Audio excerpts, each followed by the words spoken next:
the Fantastic Four. The Fantastic Four has finally arrived to the MCU in Fantastic Four First Steps.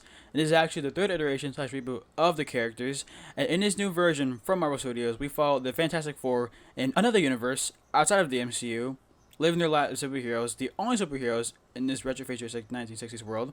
But danger comes when the Silver Surfer, Shalla-Bal, warns them that their planet is about to be destroyed by the Devourer of Worlds, which leads to the Fantastic Four having to defend their planet and fight their biggest threat yet, Galactus. Now, this will be spoiler-free, because most people haven't seen the movie yet. I might make a video talking about spoilers very soon. It might be out next week. I don't know, stay tuned. But for now, spoiler-free, today I have a lot to talk about, guys. So please, hit that like button, smash the subscribe button, and without further ado, let's get into Fantastic Four, shall we? Alright, so last night I saw the movie in IMAX. This has been one of my most anticipated movies of the year. Superman was number 1.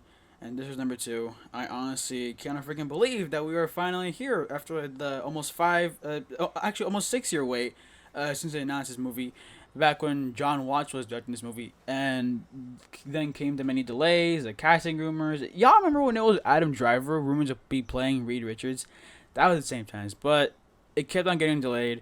John Watts dropped out until he finally got director Matt Shakman a concrete set in stone release date. And the confirmed casting announcements: Eben Moss Backrash as The Thing, Vanessa Kirby as Sue Storm, Joseph Quinn from Stranger Things as Johnny Storm, and our actual confirmed Reed Richards being played by Pedro Pascal. And the filming began, set photos got leaked to The Thing, Galactus got cast, the female surfer got announced, Silver Surfer, my bad. And then the trailer dropped, and boom, here we are. But the real question is, was this long-ass wait worth it? And after seeing the movie in beautiful IMAX glory, my friends, without a doubt, absolutely fucking yes. I love this movie, guys. After so many years of being disrespected by Fox, from the first Fantastic Four movies from the 2000s, those were good, but like it wasn't exactly comic accurate. And then came the 2015 Fan Forsake movie, which is horrendous.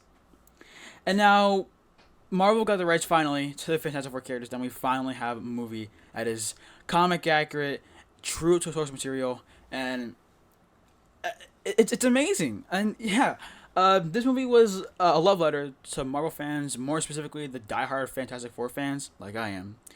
And honestly, it actually was a love letter to Jack Kirby and Stan Lee, who were the original creators of the characters. Yeah.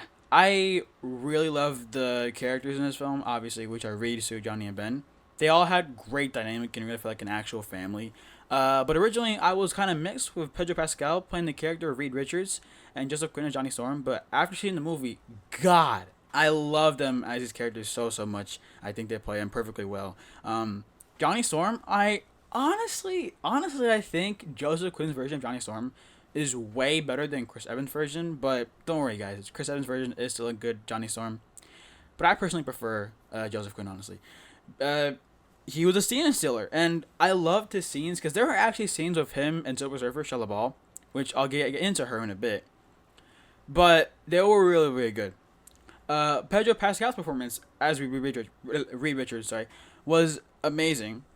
He had all the characteristics of the character, him being really smart, intelligent, but also him being a family man and a superhero, a good, brave, heroic man. Vanessa Kirby as Sue Storm was incredibly amazing. I think her character was written very well. And Eben Moss Backrash was amazing. That's the thing. I wish we got more of him.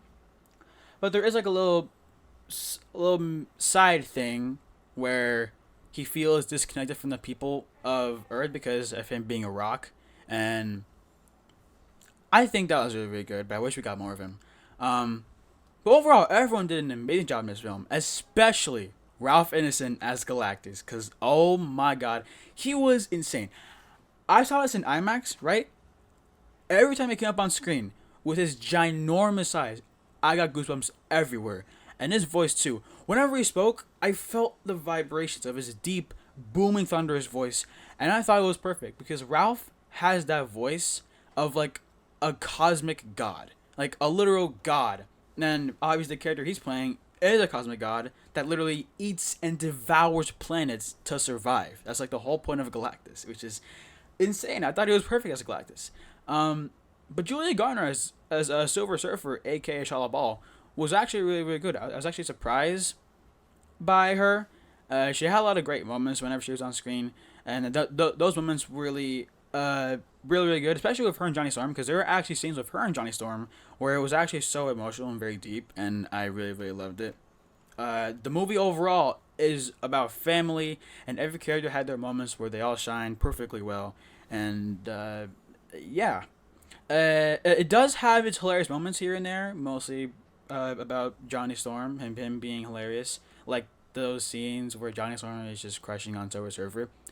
But there are actually a lot more dramatic scenes and intense scenes in this film because, and I actually like that because when it happens, they and when they hit, it stays that way, and it doesn't cut off to a comedy joke that a lot of movies just does nowadays when it comes to dramatic scenes, like that scene in Sonic 3 where Shadow was talking to Sonic about how Shadow lost Maria and how Tom lost Longclaw, and then they were just like, "Yeah, I'll team up," and it was so dramatic that scene. But then it cut right to Eggman getting whooped in the ass by Gerald, and that I didn't really like.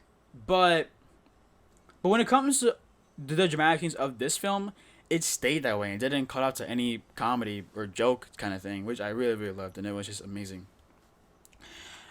I also really love the decision of not having the Fantastic Four not be in the main MCU 616 universe, because honestly, if they were in it, I feel like they just caused a lot of confusion to a lot of people, because like they were like, where were they during Endgame? Like where were they doing all this stuff? And instead they're in an alternate universe, more specifically Earth 828, where it's a retro futuristic 60s era, and I love that because it makes the whole movie even more comic accurate, because obviously the Fantastic Four are characters from 1960s, which is where when they were created, and I just really love that. And oh my god, the visuals too, the cinematography, the CGI, the VFX, it really, really, really reminded me of Interstellar, which is actually a thing that a lot of people are saying after seeing this film. And there are just so many space sequences in this film where I actually just really, really love, and I cannot stop thinking about them. Like there's a scene in the middle of the film where it involves the black hole that you see in the TV spots and trailers, and that scene was so good. I cannot stop thinking about it. The stakes of the movie are really, really high. It keeps you on the edge of your seat, more towards the third act. I am still just incredibly shocked at how amazing this film was, guys. Director Matt Shackman did an amazing job on this movie. Everybody at Marvel Studios did an amazing job in this film. Kevin Feige, you're the GOAT. Matt Shackman, you're the GOAT. And Matt Shackman, I need you back for any future sequels for this movie, because this movie was so good. There are two post-credit scenes, which one of them is which at the very, very end. It's just a fun one. But the mid-credit scene, the first one, oh my god, we need to talk about that one very, very soon, guys. I will indeed make a video talking about the post-credit scenes and how it leads to whatever it's leading in the future. But yeah, this is the HC approved 9 out of 10, 5 stars. Go see it in IMAX right now. It is an amazing experience to go see in IMAX. But overall, yeah, that is my review on Fantastic Four: First Steps. I think it's an amazing film, and yeah. But obviously, right now in the comments, let me know what you thought of this film. Did you like it? Did you not like it? Just give me your thoughts. So follow me on Twitter, TikTok, Instagram at HG76. Like and subscribe for more movie reviews like this. And as always, I'm HC, and have a good one. Peace.